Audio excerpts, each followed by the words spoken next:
This week on The Wheelhouse. Online political rhetoric, dehumanizing language, violence against women.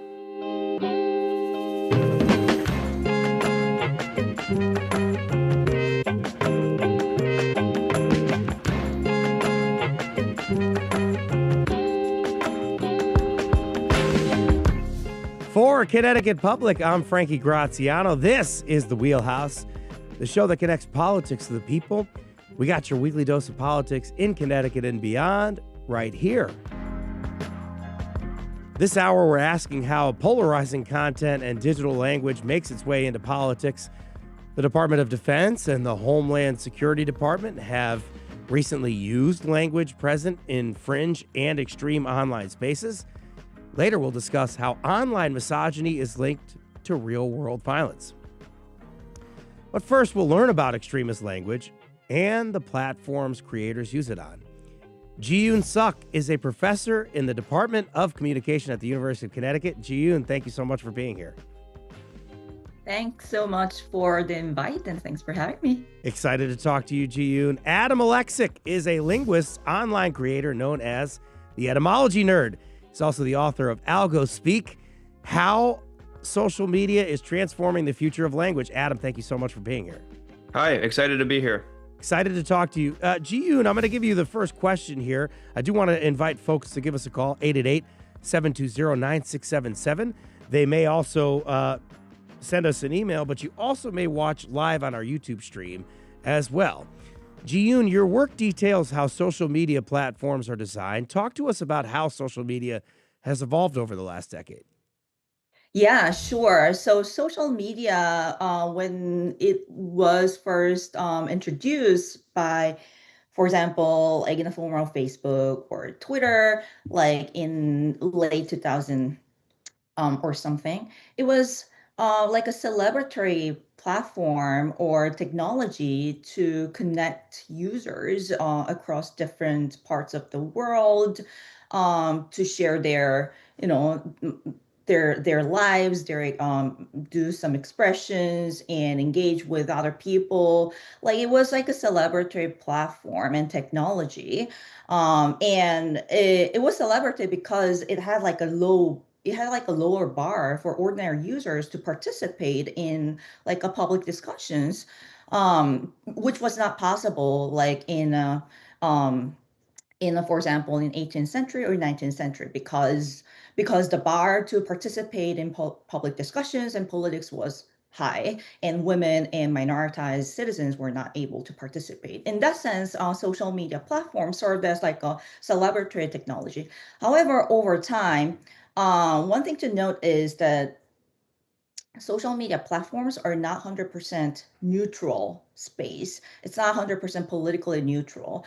What I mean by that is it is carefully designed with some kind of intentional choices. For example, some kind of design features or technological features or some kind of affordances that provides certain opportunities and constraints for user engagement and user participation.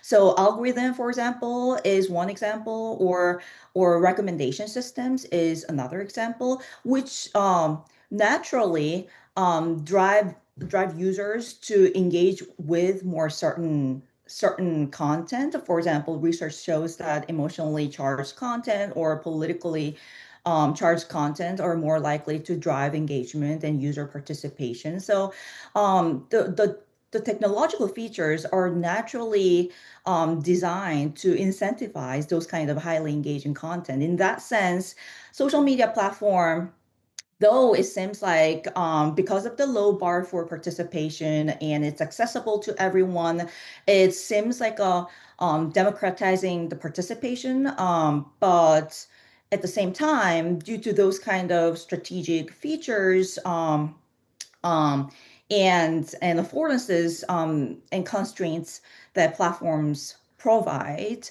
it has become a platform and digital space where certain ideas or certain voices or certain content are more likely to be amplified and become visible than others.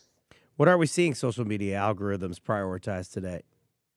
So research shows that the content that is emotionally engaging, um, positive content or negative content, or those compared to the neutral, emotionally neutral content, are more likely to drive participation and engagement, especially those with like a frustration or anger are more likely to drive participation and engagement. Also, at the same time, research also shows that like false information and fake news are more likely to drive engagement and travel faster than true information because those are um, those may be emotionally laden and ideologically charged.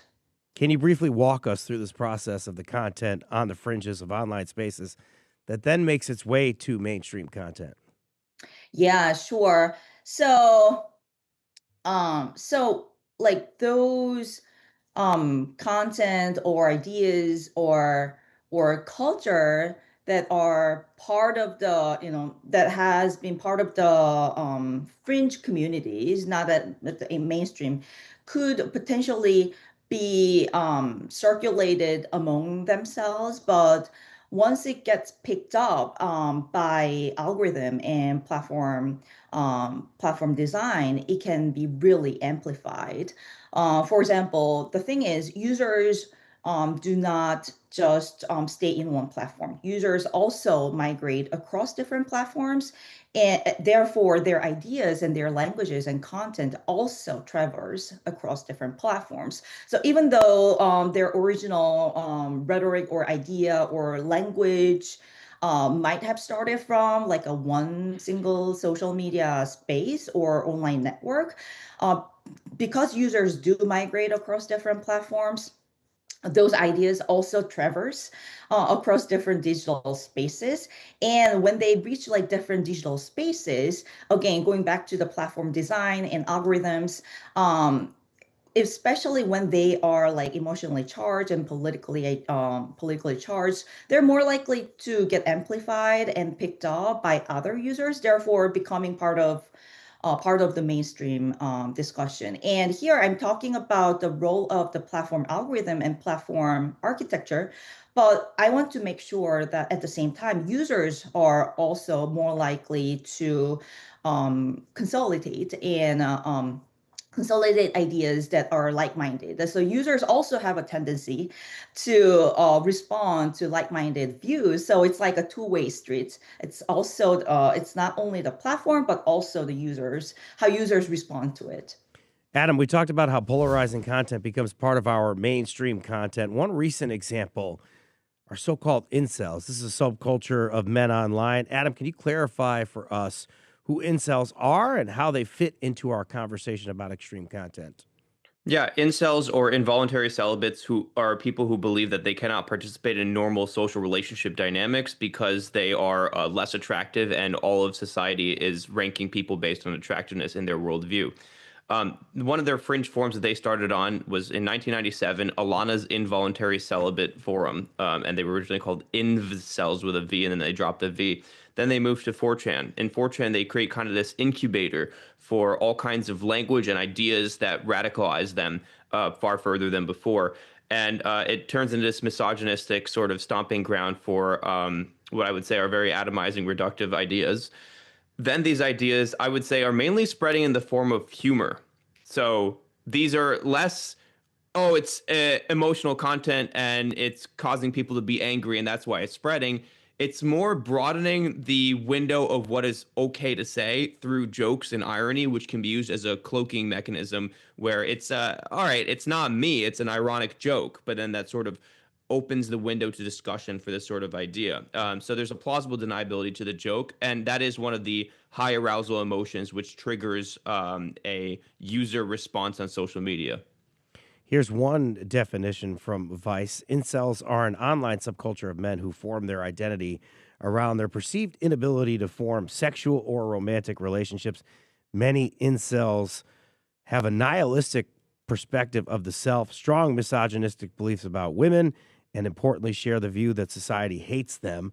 I want to play a clip here of an online creator called Clavicular, whose real name is Braden Peters. According to the New York Times, He's known for looks maxing, an online subculture of men that has blown up in legacy media in recent months. The looks maxing community has been here for a while. We were talking about this as well, though, in the first administration. Says Eurocentric standards of male beauty and masculinity are the keys to achievement. The community repeatedly demeans women through TikToks and Instagram clips. Here's Peters talking on the Adam Friedland show about women trying to become online looks maxers. Sometimes there will be girls who try to like LARP their way into the community when it's meant to be a male-dominated space, or just like a male space in general, because women have just an exponentially easier time living life. What do you hear when you listen to that, Adam? Well, I picked up on the word LARP, which comes from live action role play, but is now sort of an incel slang word that's breaking into the mainstream. But yeah, just kind of this classic misogyny. Actually, incels started out by Alana, a woman who started this thing, and then it was taken command of and is really used to build this male identity. And what Clavicular is he's not an incel, actually. Incels are, Clavicular has lots of sexual relations. There's sort of concentric circles of how these ideas spread. At the core, the people who are creating the most language and are spending the most time online are incels on these obscure forums. Then there's a circle around them, the looks maxers, the black pill community, as it's called. So taking the black pill means you are accepting incel philosophy. And so we'll see the suffix pilled show up.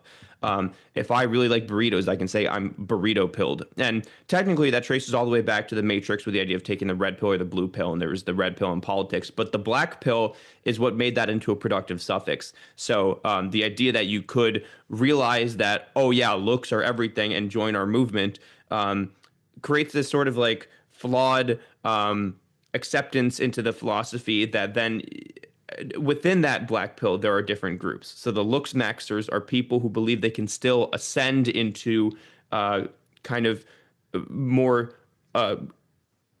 odd status in society simply by doing surgical cosmetics, by going to the gym. That's called gym maxing. So maxing is maximizing some part of your appearance. But Clavicular is in that looks maxing group. And then there's the general manosphere, which is adjacent to all this and maybe not directly subscribing to these ideas, but the ideas still filter through. Adam, Wired notes that Clavicular's videos often have captions that to outsiders make little sense. Here's one. Clavicular ran into a frat leader at ASU and got brutally frame-mogged by him. Clavicular streams on Kick, where content moderation is loosely compared to spots like Twitch or YouTube, and the videos often get boosted by advertisers regardless of their hateful or misogynistic content. So talk more about the language you hear like frame mogging and see in these looks maxing videos. Yeah, Clavicular isn't posting these videos. He's doing a live stream and then it's being clip farmed. And clip farming is he is about 20 people or more that he's hired to look at his videos, find viral snippets, and then post them on Twitter or on other platforms for online success. And that both brings Clavicular more viewers to his stream eventually, and the clip farmers get to make something off of Twitter in that moment. But what you have is this sort of incentive, this perverse incentive to make more and more viral content. It doesn't matter what the content is as long as you're clip farming. And this is unfortunately a easy way to get distribution above all else, above whether the messaging preserves human kindness or anything. As long as you make a clip go viral, you're making money. So there's literally this incentive that exists. Is this bizarre algo speak that we see in these videos a way to get around online filters and promote extreme hateful content while still being able to get that ad revenue? I would say less of it when we talk about Clavicular Jester Maxing and getting frame mogged in the club is about algo speak and more about how these words are interchangeable with trending keywords. So kind of like SEO data, search engine optimization data. All words are now viewed by the algorithm and are trending in their own right, and the algorithm pushes trends that go viral. Humans resonate with words that we find absurd. We are amused by the idea of linguistic play, that we can find new words in new situations, and also serves as an in-group indicator that if you know this tweet, you are part of the in-group of people who speak this online vernacular. That creates a feeling of exclusivity for the exact same reason that the incels also have these words in the first place. Now, these words are parroting how incels talk, so there's maybe a subversive element there that resonates beyond the incelosphere and can be used ironically. However, the incels themselves have this very obscure language that is used within their community because it creates that in-group feeling of identity for them, almost creating a cult-like hierarchy of either you know the language or you're a normie. Often we hear clavicular say things like mogging, as we mentioned, or chads. It invokes a type of hierarchy. What is the hierarchy and how are they defining it?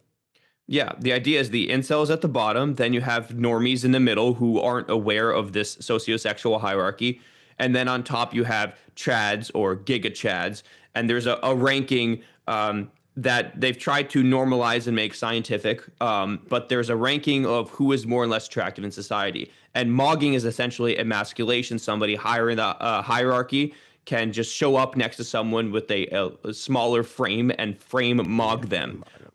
So that's a dynamic that exists. All male-to-male interactions in the incel worldview and in the looks-maxing worldview are one of emasculation, and all male-to-female interactions are inherently sexual. It creates a very binary view of the world. This indicates that the way we are talking online, Ji-yoon, is evolving. But now that our culture has expanded here online, do you see any relationship between extremist rhetoric online and how politicians are talking in the real world? Yes, absolutely.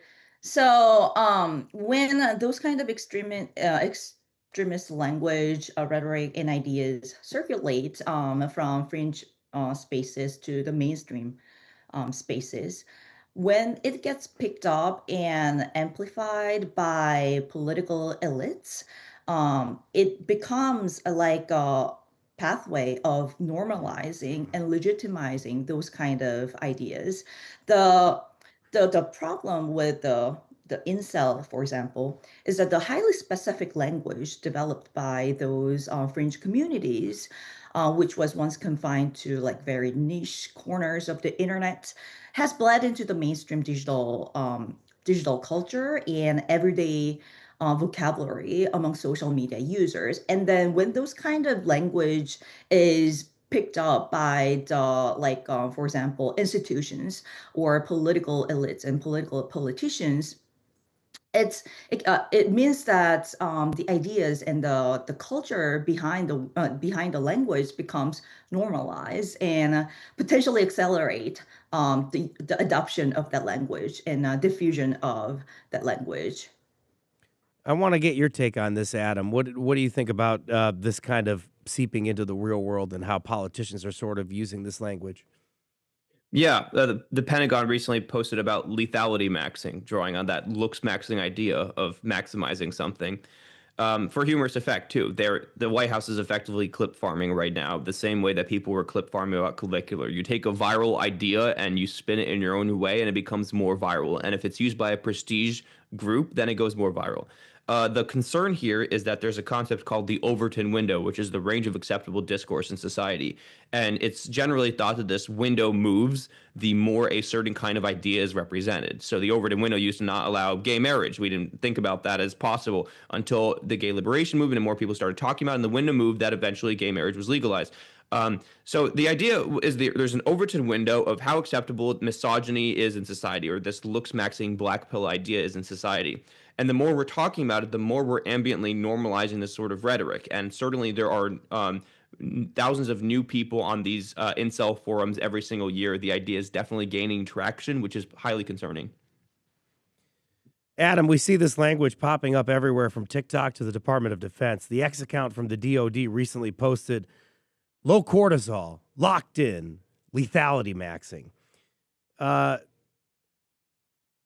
There's also an example from John Oliver. He's reading an email his show received from the Department of Homeland Security. Here's that clip. I have to tell you, we reached out to DHS for comment and they angrily denied any dog whistles, adding, "We will not apologise for using patriotic messaging and symbolism in our advertisements." They also told us, and I quote, One could say we are homeland maxing by removing illegal aliens and defending our borders, a sentence I genuinely feel dumber for saying out loud. The lines between language and political and digital language and political language are blurring. What's that impact?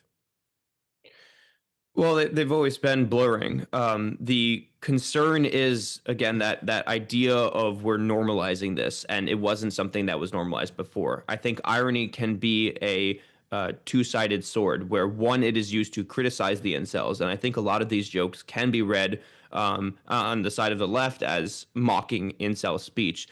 However, it can be used the other way too, where it turns into a misogynistic dog whistle. So it really depends on context and application. But the fact is that the more people who are saying this, the easier it is to push through kind of Trojan horse an idea into the mainstream discourse.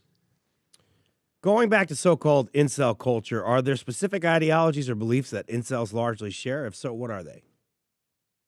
The main ideology is the black pill, this idea that looks are everything and that there is a set ranking between individuals that you can hope to ascend through looks maxing, but the bottom tier, the bottom 2% or something, will be unable to ever ascend no matter how much they try to improve their appearance through going to the gym or surgery or whatever.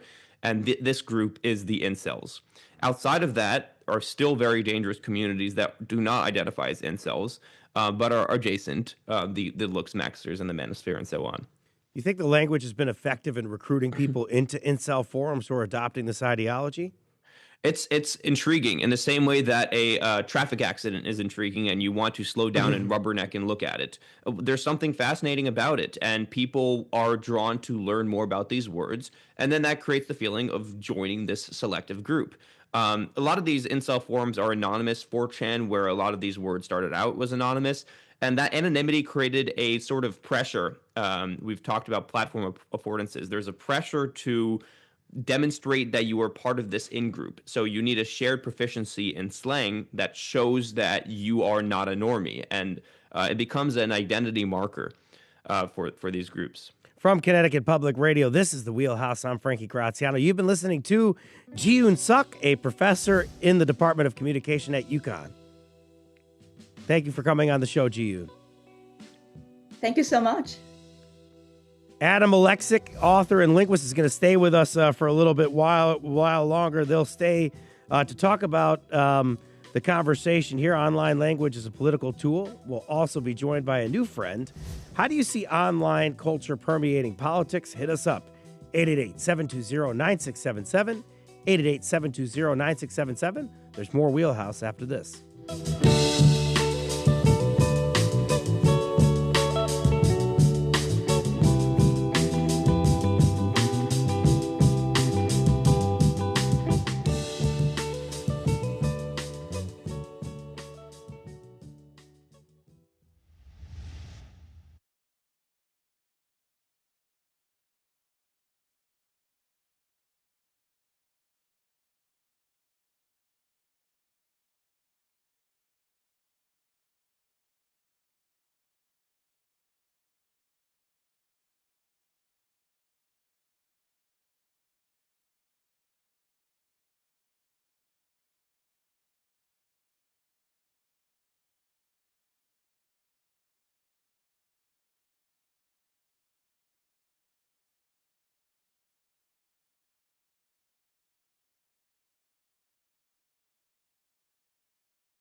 This is The Wheelhouse from Connecticut Public Radio. I'm Frankie Graziano. As our online interactions evolve, internet silos once considered fringe are spilling over into mainstream politics. We're talking about how the line blurs between online jokes and real world violence today with Adam Alexic, linguist and online creator. He's the author of the 2025 book, Algo Speak: How Social Media is Transforming the Future of Language. Adam, thank you for sticking with us. Hi. Also, Dr. Saeed Hill, a counseling psychologist and independent consultant in the field of men and masculinities. He's also president-elect of the Society for the Psychology of Men and Masculinities at the American Psychological Association. Saeed, thank you so much for coming on the show. Thanks for having me this morning, Frankie. Appreciate it. Folks, do you have any thoughts on the internet as a political tool? Give us a call, 888-720-9677, 888-720-9677. Saeed, lethality maxing. We've heard Pete Hegseth use it. Would you say the administration is using terms found in forums that spread misogynistic and racist ideas? Yeah, absolutely. There seems to be an appeal to it. So I really appreciate what Adam was saying earlier. I mean, it signals to people listening to it that you're part of this community. You're one of us. And honestly, what it does do, it buys into a lot of the community or the desire for community that a lot of these young men have and desire. A lot of the reasons they find their ways into these communities is because they feel maybe a specific lack of social, confidence. And so, when you have somebody in high positions of government who actually looks the way that Pete does as well, it kind of signals that look at these good-looking people who have all of the power and control, and we're one of them, we're with them. And what it honestly does, it also allows for maybe the administration and people who use this kind of terminology to kind of, get away with a little bit more too. Because honestly, if it seems like we're on your team, and we use this sort of language, it allows you to look the other way while we continue to do whatever we want to do, because we won't have as much pushback. So what it might intentionally kind of do, and maybe unintentionally in some circumstances, kind of creates a feeling of obedience from an audience rather than bravery to kind of stand up against it, especially when it comes to things like violence and those sorts of things. Adam, Saeed and I were talking before the show. I mentioned him that language I developed with friends at Torrington High School, real sophomoric stuff used with friends. He and I were talking, and he said this is kind of like a cryptolect. Do you know what that is, Adam? And why would that be relevant to what we're talking about with the language young people use online today? Yeah, a cryptolect is a secret language, and we've seen different cryptolects in criminal groups before, or even just minority groups that need a way to express themselves outside of the police surveillance.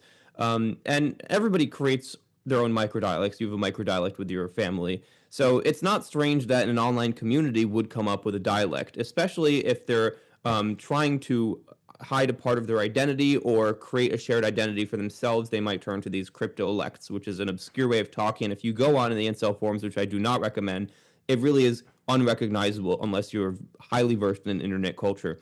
So what you end up with is a language which is almost not even English anymore. It's pretty unrecognizable if you speak normal English. So an incel online will feel like somebody's actually speaking their language, but an incel offline will not be able to relate as much because your mother and your father and your school counselor will not have the terms or the playing ground to meet you at. There's simply a mismatch in the type of language that's being used.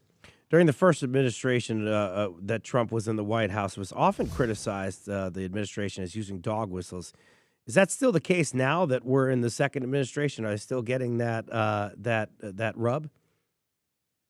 Yeah, 100%. Language has always this implied extra meaning. And while the word itself can be a neutral tool, and I think maxing itself does not connote misogyny, the context in which it is used, and especially if it's used by a government official to describe a war action, 100% signals something to the manosphere.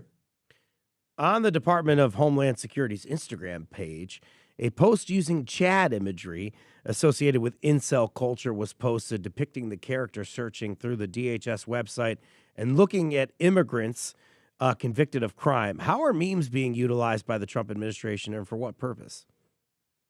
It again creates that boundary of irony and reality, which we can hopscotch between. And if it's a offensive thing, we can just say, "Oh, it was a joke," are bad, and then there's a plausible deniability that you're not dealing with reality anymore.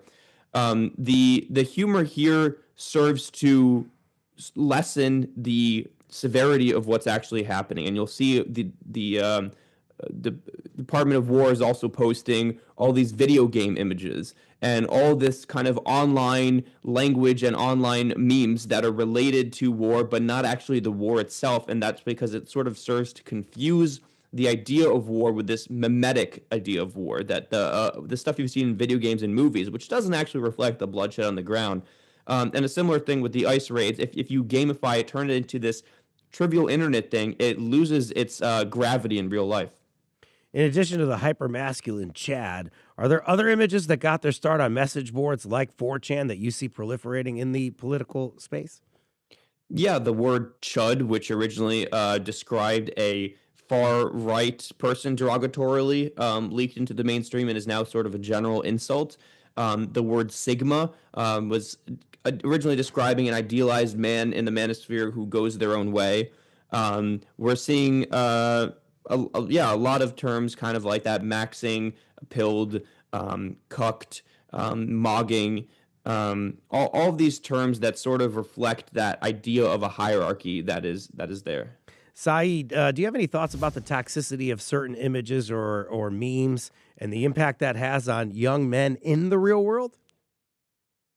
Yeah, I mean, I think it serves a purpose of just sort of desensitizing us to overt violence that we see when we see other human beings constantly being harmed in a sense of humor. It can really just make it seem, like Adam has said, as part of just mainstream media, and it really just serves to sort of desensitize us at a time when honestly a lot of these online spaces kind of tell us that our emotions, our range of emotions, is a problem. So if you're anything but angry, that means you're a failure. If you have some sort of empathy, remember we've heard this in a lot of this discourse with this administration about empathy being a deficit, empathy being an issue for people too. We have too much empathy. So I think this is all being served to really continue to desensitize us and also attract us a little bit more to that violence.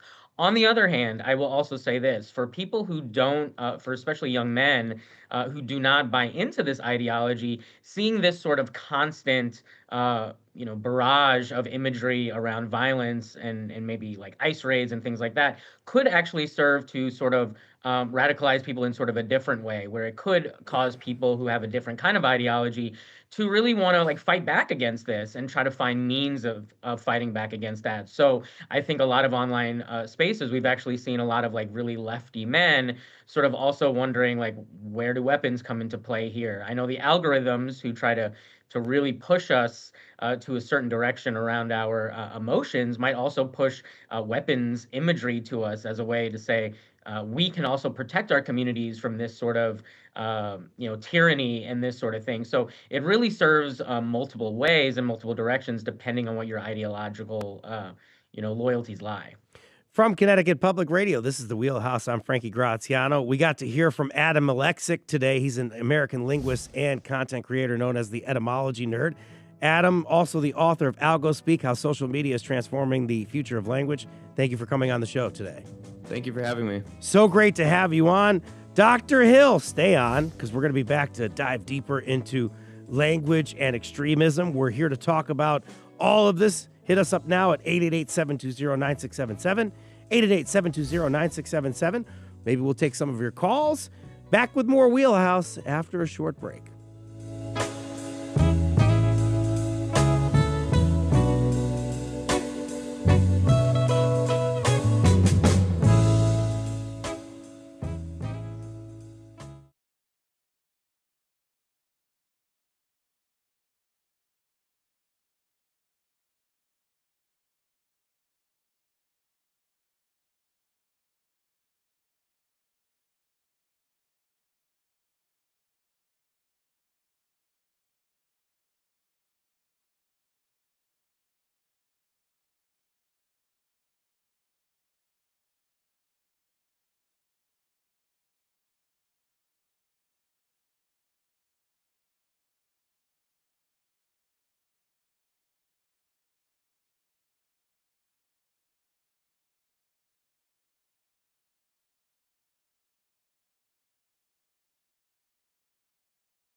This is the Wheelhouse from Connecticut Public Radio. I'm Frankie Graziano. Earlier, we talked about how polarizing content has made its way into the mainstream and even our politics. Now we'll talk about what this means in the future and if interventions are possible.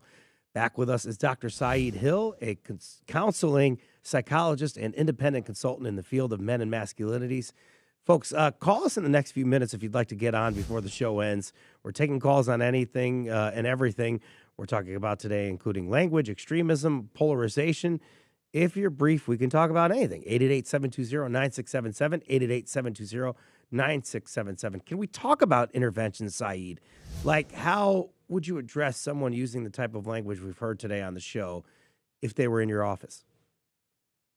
Yeah, I mean, I feel like if I hear people using this sort of language, I already know something about them. I know they're probably chronically online, but I also don't want to assume that they just buy into completely this sort of ideology. For example, I'm very familiar with these terms. I don't buy into this sort of ideology, but I just have an understanding of it. A lot of boys and men are just chronically online. Many of us struggle to form communities offline for various reasons. And so I do think that number one, just seeing that people have this sort of language and vocabulary doesn't necessarily tell us something about them, as opposed except that they're just online quite a bit. On the other hand, if I'm seeing that a lot of people are sort of buying into this sort of ideology, I think I just sort of ask like what this ideology sort of provides to them. Something people need to understand is that a lot of this language is protective for people. It helps describe when people are in pain, when people feel isolated, when people feel lonely. Language helps people describe how they feel, right? And so if there is a community of language, trying to just attack that or criticize it could have the opposite effect or impact. So I think you just need to have, if you're working with folks like this, I try to have a lot of compassion for this. I try to understand that people are coming at this from a lot of different places and probably from a lot of different pain. And I might just ask, what is having this language? What is adopting this language? What does this community provide to you that you don't think other communities may? And through that, in establishing my relationship to them, I'm hoping to kind of demonstrate that you can actually establish a really caring, affirming relationship with someone offline that doesn't involve the degradation of other human beings around, especially those who have less power than they do. As a harm reduction and community support specialist, you're having to have compassion for people. These are also conversations where you're having to have compassion in some way for men that have committed abuse. Absolutely. So let me say this about the compassion conversation. I have a lot of compassion for these men because I think of harm as sort of a continuum as opposed to something that you are or are not. You are either harmful or are not harmful. I think, we've all used different language just to demean someone at some point, maybe make jokes that we think are just like small jokes. Adam was talking about this earlier. They're just jokes, and that sort of thing. If you use jokes, it doesn't necessarily mean you're overtly and explicitly physically harming someone for that matter. But there is a continuum there where the language can lead to those sorts of things.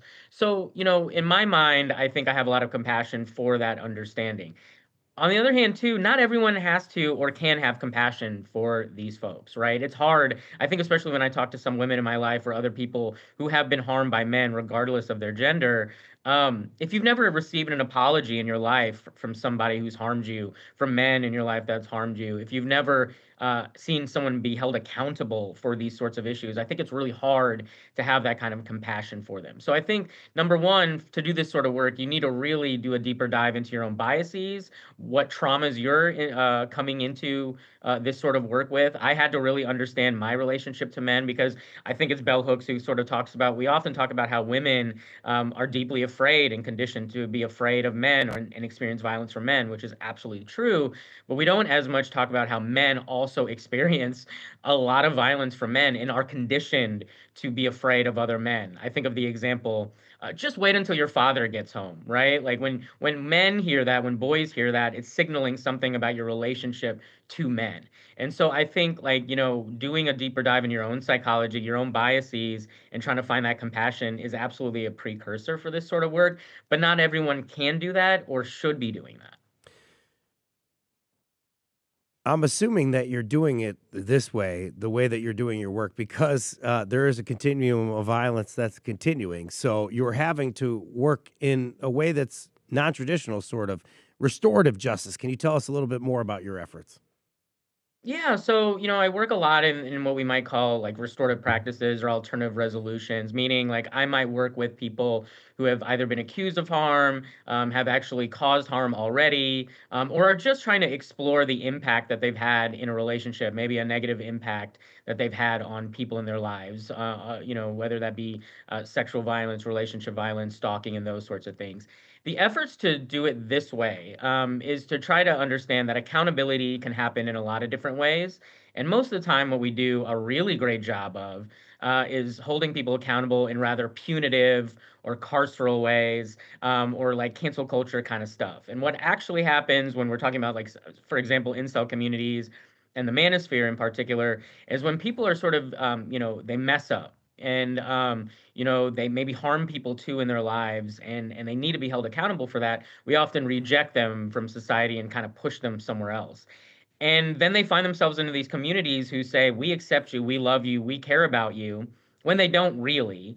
But it gives them sort of this idea that, like, hey, I'm going to go to this community and find refuge. I'm going to be supported. I'm going to be loved. And so if you're able to sort of show them that accountability can kind of happen where, hey, this is tough work to hold yourself accountable and have a community hold you accountable. But we take that responsibility on a community level to help heal and to, like, really address these sorts of issues, then it kind of shows them that, like, hey, I can be accepted back into society, and I can just work really hard at that. You using the word accountable triggered this Pavlovian response into me, into what we talked about in a pre-interview conversation. You had the occasion to talk to a white supremacist, and you used the word accountable with that person. It was fascinating. Tell us how that kind of played out. Sure. When you're doing this sort of work in men and masculinities, you sort of you don't always know if you're like working like in the kind of work that I'm sort of doing, or you're finding yourselves into some sort of like men's rights, white supremacy sort of space. And so I found myself in a Zoom room. Long story, but I found myself in a Zoom room with a man who was a self-described, men's rights activist, a known white supremacist, and also has a history of domestic and sexual violence accusations and that sort of thing. And he kind of asked a little bit. We were talking about the work that I was doing, and I said, I help to try to hold people accountable, and I just talked about like the word accountability. And he audibly scoffed at me and rolled his eyes. And I think that's a moment where I, as a clinician and as a person who does this sort of work, I'm just curious about that response. So instead of sort of arguing with him about that, I sort of just said, "I'm curious about that. Your response to that." And he described being held accountable, and he says, when you do something wrong and people beat you when you're down, they kick on you, they spit on you, they reject you, and who wants to live that sort of life? And I thought that was really illuminating about his experience of what accountability really looks like. And all I really said to him was, honestly, that sounds really painful. And I'm really sorry to hear that. And I'm sorry that no one's ever in your life been able to hold you accountable in a loving and affirming way. And honestly, he had no idea how to respond to that, because it might have been like the first time anyone's ever kind of taken that angle with him. And he sort of like paused for a while. He looked at me for a minute, and then he just said, "You know what? Your work sounds interesting." And that was kind of the end of that sort of interaction. But I think it gives you a real illuminated like idea into the psychology of how people think about accountability work and what it means to just say you're sorry or take responsibility. And I think we see that in a lot of societal things right now, when people kind of look at saying I apologize, I'm sorry, and taking accountability as weakness when it's really not. What events have we seen that could be tied back to extremist ideas or the sort of language we've been talking about today that proliferates online? I mean, I think in general, you can kind of think of any like mass violence that we sort of see. I mean, there's a lot of studies looking at mass weapons and gun violence, for example. In history, I think of people like Elliot Rodger in California, who in his manifesto sort of talked about a day of retribution for women who rejected him in some context. Omar Mateen, who was the Orlando nightclub, shooter who had a history of violence and domestic violence against his ex. Stephen Paddock, the Las Vegas shooter. I mean, it goes on and on. The list is on and on. When you look at some studies, they kind of show that many of these men are either targeting who are engaging in mass shooting and mass violence are targeting maybe specific women in their lives, usually exes or current partners that they have, romantic partners, or it might be women in their lives who have maybe rejected them, or women in general because they represent sort of a rejection of their sort of themselves, an inability to be have sexual relationships or romantic relationships with others. And so consistently you see across some studies it's a quarter, some it's even half of even mass shootings have some sort of documented history of domestic sexual violence, being in incel communities, being on online forums that are sort of building community around the hatred of women, saying, hey, all of your issues that you have are actually about women and not anything else. They're about the hatred of women, and to regain a sort of sense of power or to even have power in the first place, it's about control of women and people who are less than. And so let's give you the language to describe these people, and then let's give you access to even weapons and an ideology that tells you to go out and reclaim control at the expense of these people. Let's bring a caller into this conversation. Zach from Meriden dialed 888-720-9677 to speak with us this morning. Go ahead, Zach. Thanks for taking my call. I'm curious if you might be able to speak on any systems-related interventions that might speak to more root causes of loneliness, masculinity, challenges around the incel and red and black pill communities. And I'll leave it there. Thank you, Zach. One thing, thank you so much for calling, Zach. One thing I found interesting that you were talking about when we talked in a pre-interview conversation that might be able to answer that question. You actually worked with the Biden administration, I think it was a couple of years ago, on ways that we could sort of address issues of online harassment. And there were certain groups and stakeholders that were sort of the subjects of this. Obviously, women and survivors of these attacks were a part of it, but also were the men and potential interventions part of that as well. Yeah, absolutely. So this was on the White House, an old Biden administration White House task force to address online harassment and abuse. So it was kind of bringing together a lot of people from different mediums who can address just the psychology of how people, how basically things like violence is perpetrated in real life can kind of stem from like online harassment and abuse, and also how people are also abused and harassed online in particular and what to do about it. A lot of the interventions that we sort of talk about are can we really find spaces where we can really create community for young men and boys, even offline? So if we're going to be online, can we have online bystander intervention trainings where we sort of talk to people about what it means to see and witness harassment online, maybe in gaming forums, for example, and address harm in real time? When you start to really use sort of active bystander intervention strategies of interrupting harassment online, it sort of then creates sort of a normalcy around that, where people understand that this is a space where that kind of thing is not going to be tolerated. The real thing, though, is we can say all day that we need to get people offline, but what are they going online to? So to kind of get to the caller's question about this, there's a lot of different organizations, usually around like colleges and universities, but a lot of nonprofits too, that sort of have violence prevention, masculinity-based groups that are sort of bringing men together to do violence prevention work. A big part of that isn't, though, just having them do the work of violence prevention by going out there and doing education about it. It's about learning about yourself. It's about learning about how all these systems, the rigid or what I call restrictive masculinity, this idea that you have to be one type of man at all times. You have to always be the protector, always be the provider, always be strong, always be resilient. And if you are not any of those things all the time, then you're less than. Let's learn about that. Let's learn about how these systems and online spaces are trying to stoke insecurity in you, and learning about that. Learn about your history, learn about your story, learn about emotional intelligence and those sorts of things, and how to respond to your emotions instead of letting them spiral out of control and harm people around you. So there's absolutely groups and organizations out there that are doing this sort of work. I think of work like Organizations like Equimundo or Futures Without Violence. I think there's some particular, Movember is another one, A Call to Men. There's a lot of different organizations that help set up groups, dedicated to looking and examining this. And so we should be looking more into that sort of education in society. Saeed, I only have about a minute left, not even. So I want to give you this last one. When we don't call out misogynistic and dehumanizing language online, let's focus on the women here, and ultimately don't work to eradicate the problem. What does it mean for women of other marginalized groups like women of color, undocumented women, LGBTQ plus populations?